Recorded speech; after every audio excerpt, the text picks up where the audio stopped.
Welcome to the Women Inspire Aspire podcast. In this episode, I talk to Kanika Shharma about child safety. Hi Kanika, thank you for accepting my invite to appear in the podcast. How are you doing today? I'm good. Thank you so much for inviting me. Pleasure to be here. I'm good. How have you been? I'm good, thank you. It's a pleasure to have you in the podcast. Can you tell us a bit about yourself, where you're from, what do you do, etc.? I'm from a small city called Faridabad, born and brought up there, did my schooling there. Then I went to Pune, did my medicine, did my master's in healthcare in Pune. And then I worked a couple of years in Hyderabad, Bangalore, and settled in Bangalore from past 13 years. So mother of two adorable kids, and that's what I've been up to. Okay, wonderful. What brought you into the field of healthcare? What are the childhood values or value systems which drove you to this line of work? From our generation, from where we come, it was always about parents would decide there were only two careers. Either you become a doctor or you become an engineer. That's the era I come from. Father said you have to become a doctor. So since childhood, it has always been a doctor. Since I love kids since my childhood, so I thought, okay, when I grow up and I want to be a doctor, I want to be a pediatrician. That was preset in my head entire childhood. And then I went to Pune to do my medicine, and I realized that's not something which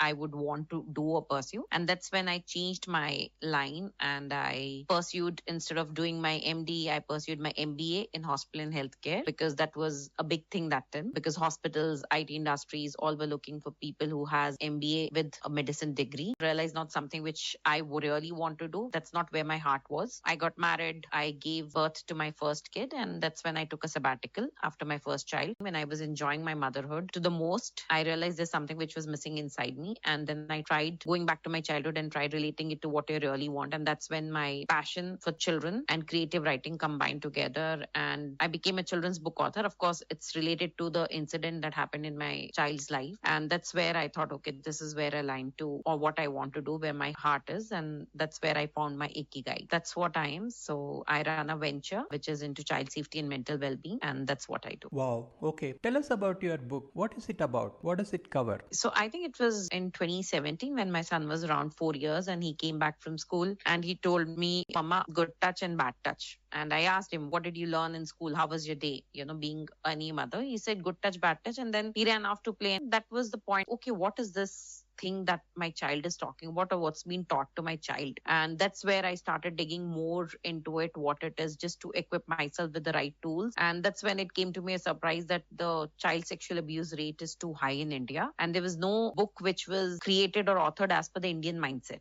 All authors were from Western countries, and that's not something which we align with. And that led me to do a research for almost a year. I did multiple courses, certification, just to equip myself. And that's when I authored my first book called as Be Smart, Be Safe, to help parents empower their child about safe touch and unsafe touch. And that's when I realized that it's not good touch and bad touch, it's safe and unsafe touch. And that's where the journey of my child safety began. Oh, okay, great. It's a message that needs to be propagated far and wide. So apart from the book that you have written, what efforts have you made to make sure that the message spreads out, especially in a huge populated country like ours? That's what I discuss with every podcast guest about creating awareness. I ask them, how do you scale? I have spoken to mass communication people also. In this era of social media, mass communication would be little easier to send out the message to mass audience. What are your experiences and what are your belief systems around that? I think, of course, this message being a taboo topic, nobody wants to talk about it openly. 1 in 10 Indian children is a victim of child sexual abuse, according to WHO. But what I feel is still it's an underrated number, because majority of the cases goes unreported. Nobody wants to talk about it. So when I started talking about it, everybody was interested. They wanted to know. But when it comes on imparting that knowledge to the children from a parent, I feel that's the right way to come, because when you talk about abuse, the first thing is labeling of the private body parts is very important. For them to label it, being in our education ecosystem, our education doesn't teach them up to a particular age. They don't unless, they grow a little older, and when the reproduction system is introduced, still it's not very open. So I think message needs to be clearer, and it has to be taught in multiple regional languages, considering we stay in a country where many languages are spoken. What I feel, of course, social media is the best way to reach out. have impacted around 60,000 students so far on multiple aspects. Child abuse is just one of them. So coming up with videos, launching app which will come in vernacular language where so that it reaches out to children. Vision is same, that my vision is very simple, that to make child safety education accessible and affordable to everyone. And that's where the app and the social media, everything will come. These days, even one media or one reel goes viral and you have millions of views, you will go to a completely different sector altogether. You'll be at a different level. Reach out to audience and masses, or find a way where spread this message across of why it is important, how as a parent it's important for parents to educate their children about it. From your personal point of view, how do you think you can take the message to the vast areas of population, the rural areas, the government schools, the Anganwadis? Do you have a personal vision for doing that? Yes, of course. Trying to build a channel where these videos, now everybody's on Instagram. So create a video which can be done in multiple languages and you can reach out to people of different regions across the country. When it comes to reaching out to Anganwadi and everything, I'm trying to reach out to government because I've authored the book. Wherever, you feel or find the thing that we are ready to create this book, which is a very simple book in vernacular language or regional languages, which can reach out to the masses. Going through the right channel, that is, one is tying up with the government, which is not easy, but not impossible also. And of course, create a personal brand and create these videos, make these more important messages, more from parenting expert or from a child safety expert, where you tell them what it is and how you can teach your children at home. Again, coming from a scalability perspective, are you planning to train the trainers? How are you planning to do that? See, when it comes to taking the message forward, I think when it comes to teaching a child, it has to be imparted to the entire education ecosystem of a child, which includes the parents as well as educator. So when it comes to making this message pass on, of course, train the trainer module is something that would want to do, or that is something part of pipeline.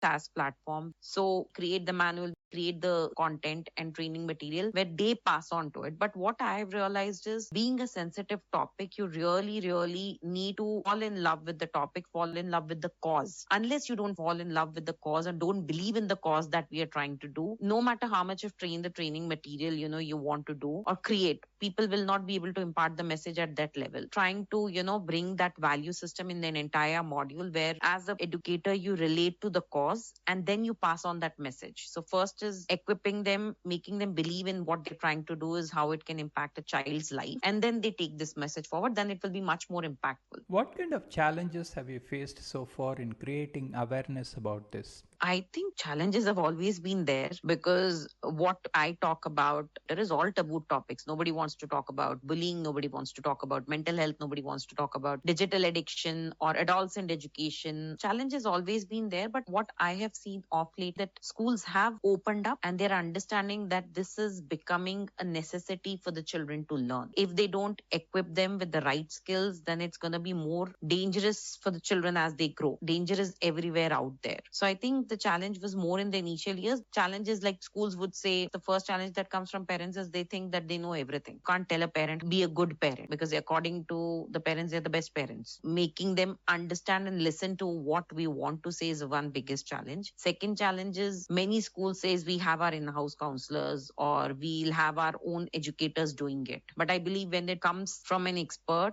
who has been equipped, who has been trained, who has been in this field, who knows in and outs of how to deliver this session or topics that we want to do, the approach of the children becomes completely different. And I think children are much more open to an outsider because of multiple reasons. The challenges, of course, these are the two big challenges, from the parents or from the educational institutes per se. For someone who want to enter their career with POSH or POXO certifications, what are the tips and advices you would provide to them? I think if anybody wants to get into POXO and POSH. So POSH and POXO are completely different laws, which is in alignment. So POXO is more for the children, for the child sexual abuse. That's what it is. The first thing the first tip I would say is that you have to believe in what you want to do. So don't do because there's a demand out there. Do because you believe in it. that you can bring that change. That's the first thing. Because when your heart goes into such issues, I think waves or the impact you bring or the change you bring is completely at a different level. So I think that's the first thing you would want to do. Work under multiple NGOs to understand how these cases are being handled under POXO and what is the actual ground reality. See, delivering a session on POXO is easy, but there are many NGOs into child sexual abuse. The ground reality is very different. And then, of course, reach out,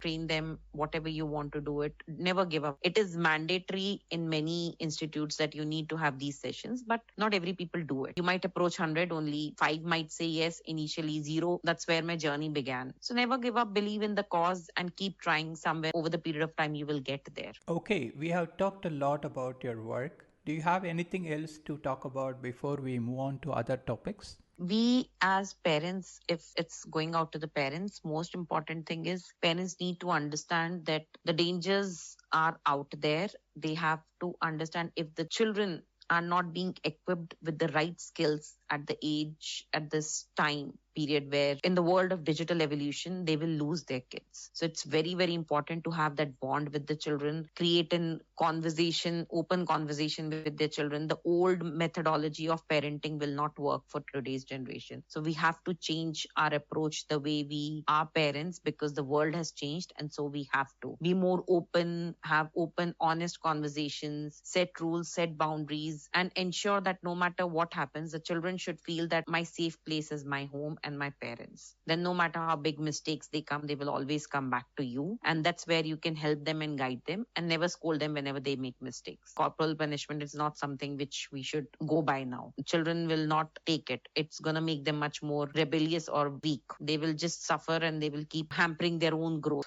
Very strong message for parents. Be present for them and be out there for them, because you don't know. I have seen many children suffering in silence and nobody seeks help. And that's what makes my heart break, that when children come to us after the sessions and say that it can be as trivial as just a child being bullied for the way, just because she got a haircut, which affected her self-esteem, her body image and everything. And I think maybe as a parent, this is something which will not even cross your mind, that your child got a haircut and that's because of that it has affected her so much. Spend time with the children. That's most important thing. Education, toys, giving them what they want, ordering things for them is not parenting is all about. Yeah, keeping that communication channel open is very important, and having that trust established between the child and the parents is so important, so that they can come and talk about anything that they want to talk about to the parents. We will move on to other topics. Apart from work, what are your hobbies and interests? And what do you do for fun? Okay, fine. That's one thing that I think I really need to think about. So I do have many started reading because I think knowledge is power and I want to learn a lot. Second thing, hobbies is I think whatever free time I get, I just want to spend it with my children. I play with them. It can be a small game as, talk to them, spend time with them. Or else other thing is I like going for yoga. Maybe dancing is something I really admire or I enjoy a lot. But unfortunately, I don't get enough time to do that because of many reasons. But yeah, my new year agenda is to have that thing for myself, spend time for me, myself, on my hobbies. What kind of learning through books that you are pursuing right now? You listen to these podcasts, there are many founders who recommend books. So you find all these books and then you start reading it. So currently, Time Management by Brian Tracy. So I want to understand how I can set the goals, how can I manage the times accordingly, why it is important to do that. When you become a founder or even as a person, learning is something which has to ongoing because it's something which will make you far better. It will give you many, many skills that you never know might be helpful for. So I'm also pursuing a lot of online certification courses. So currently one I'm doing in courses for special need children, like how to teach or communicate or pass on this message for special need children, so that the same content what I'm creating for regular children can be created for the other children as well, because I think there are thrice at risk. Many lessons about entrepreneurship, how you can be a better entrepreneur and everything. So these are the certain things that I feel is important. What kind of dancing do you want to pursue? It's just something, coming from a North Indian family, I feel. In North India, the dance is something Bollywood influence. Any freestyle dance, where you just dance whenever there is an extreme stress, gets up to your level where you don't know what to do. You just hop on, just play the music and you just dance like as there is no one is watching. So I think it's a very good stress buster. Of course, I'm a very big big devotee of Shiva. So I spend a lot of time in chanting and doing this mantras. It gives me a lot of peace. So that's a new hobby and something I really enjoy. What are the societal issues that you care about? I think very much relate to one of the another cause that we really was very close to my heart, or maybe which I want to pursue. My next venture is into women empowerment. A lot of women are suffering in silence, no matter which background they come from. But I've seen educated people or educated women suffering, taking abuse, be it any form of abuse, financial, emotional, physical, verbal, sexual. So any form of abuse, I think women are taking and suffering a lot. This is one cause. Another cause that is very close to my heart is, I think, mental health challenges in men. The boys are raised to be with a mindset that you are strong and you cannot cry. I think, and that's where they hold up their emotions. It leads to a lot of mental health challenges for them when they grow up as an adult, because they don't know how to cope with their emotion. That's why we want to normalize that. So I think these are the two causes which is closer to my heart. Okay. Thank you so much for your time in appearing in the podcast. I wish you all the best in your life and whatever you aspire to do. Please take care and bye for now. Thank you so much. Wish you luck, and may your podcast reach to many more women and reach out to many people. Thank you so much. Bye. Yeah, thank you so much. Bye bye. That's a great podcast with Kanika Sharma. Please subscribe to this channel and follow it for more awesome podcasts. Opinions expressed by the guests in this podcast are their own. The host or the sponsors of the podcast do not condone the opinions expressed by the guests or the actions arising out of those opinions. Any decisions or actions that the listeners might take as a result of listening to this podcast must be based on their own judgment and will be at their own risk. The podcast host or their sponsors will not be held responsible for the consequences of any actions and or decisions taken as a result of any content in this podcast.